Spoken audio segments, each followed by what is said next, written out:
Sabe aquela velha ilusão de que cuidar das pessoas e bater meta financeira são coisas de mundos completamente diferentes? Pois é, vamos esquecer isso. Hoje a gente vai mergulhar em uma análise profunda de como a saúde mental deixou de ser só uma questão humanitária e muitas vezes vista apenas como uma despesa chata para se tornar um verdadeiro motor de lucro corporativo, usando a inteligência de dados aplicada à gestão.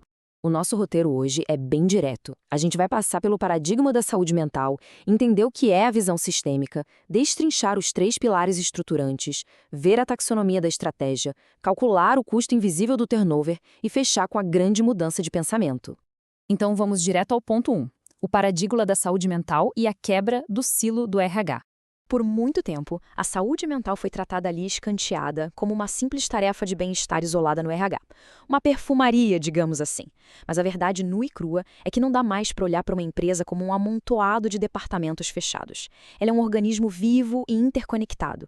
Nessa nova visão, o bem-estar é uma engrenagem vital, ligada diretamente à receita da empresa. A saúde de quem trabalha e o lucro de quem emprega são, no fim das contas, faces da mesma exata moeda. Parte 2. O que é visão sistêmica? Vamos definir esse conceito central. Visão sistêmica é, basicamente, a habilidade de sacar como elementos separados interagem para formar um todo. Levando isso para o mundo corporativo e pensando na conformidade com normas como a NR1 psicossocial, significa conseguir traduzir conceitos que parecem super abstratos de bem-estar em indicadores financeiros reais. É pegar aquilo que parece subjetivo e mostrar na ponta do lápis como isso bate na saúde financeira da organização. E olha que interessante, isso não é uma modinha corporativa inventada ontem. A base teórica vem lá da década de 50, com a Teoria Geral dos Sistemas do Ludwig von Bertalanffy. Daí, lá nos anos 90, o Peter Senge popularizou a ideia nos negócios com o famoso A Quinta Disciplina. E hoje? Bom, hoje essa evolução toda deságua em métricas super exatas, onde a conformidade com a NR1 se liga diretamente ao ROI, o retorno financeiro real das grandes empresas.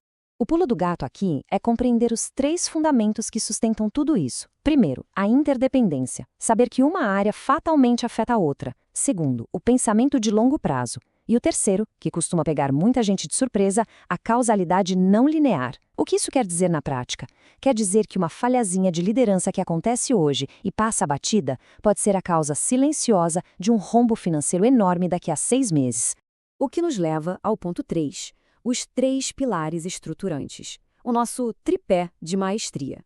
Para dominar isso no dia a dia da operação, a gente precisa de uma base forte de 3 pontas. Começa com o mapeamento de processos, literalmente investigar onde os gargalos emocionais estão escondidos no fluxo de trabalho. Depois, vem a análise de KPIs. É aqui que a verdadeira mágica acontece. Cruzar dados duros, tipo as taxas de absenteísmo com os relatórios da NR15. E para amarrar tudo isso, a gente precisa de consciência organizacional, que é entender profundamente como a cultura daquela empresa específica molda o comportamento das pessoas. Avançando para a parte 4, a taxonomia da estratégia e como a nossa mentalidade evolui.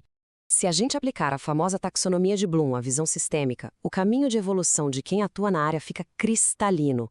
Lá na base, no nível de lembrar e entender, a gente simplesmente sabe o que é o ROI e reconhece os riscos. Subindo um degrau, no nível de aplicar, a gente já pega uma planilha e calcula o custo real de um burnout. Mas a chave vira de verdade no nível de analisar. É quando se olha para um erro crônico na linha de produção e se percebe que ele é, na verdade, um sintoma claríssimo de liderança tóxica. E no topo dessa pirâmide, no nível de criar e avaliar, é onde se constrói um business case imbatível. Aquele que prova por A mais B para a diretoria que investir em saúde mental aumenta absurdamente o lucro líquido. Ponto 5. O custo invisível do turnover. Vamos dar uma olhada num caso real da área de TI. Imagina só este cenário.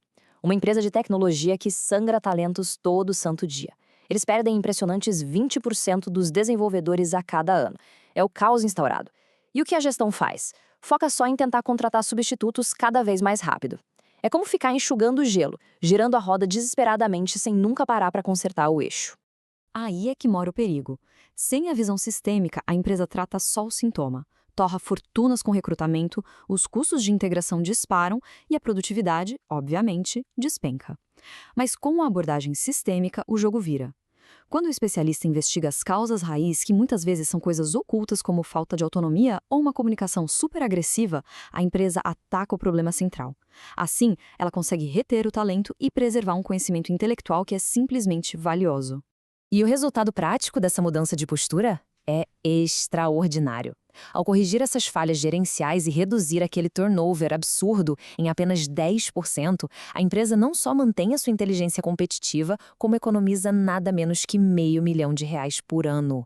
É um ganho massivo gerado inteiramente por uma política de saúde mental inteligente. Por fim, ponto 6, a mudança de pensamento e a quebra do paradigma corporativo. Aquele pensamento antigo e engessado ditava que saúde mental era só um custo inevitável, um mal necessário para cumprir tabela. Já o novo padrão, totalmente embasado em números e dados exatos, crava que a saúde mental é um investimento altamente estratégico. Na verdade, é uma das ferramentas mais potentes que existem para mitigação de riscos operacionais e financeiros.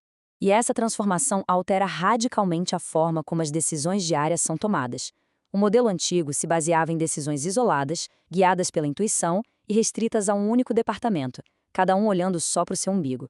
O novo paradigma exige que a gente ancore as decisões na correlação sistêmica dos dados de todo o negócio, conectando os pontos para impactar o resultado final.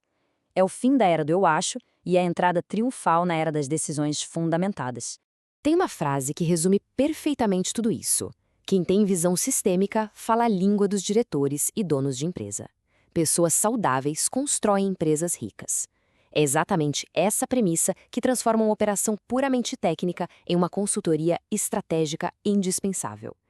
Diante de tantas evidências e de um modelo tão claro, fica a reflexão final para a gente. Será que as lideranças atuais estão de fato preparadas para abandonar o microgerenciamento e finalmente enxergar a organização como um sistema vivo, complexo e pulsante que ela realmente é?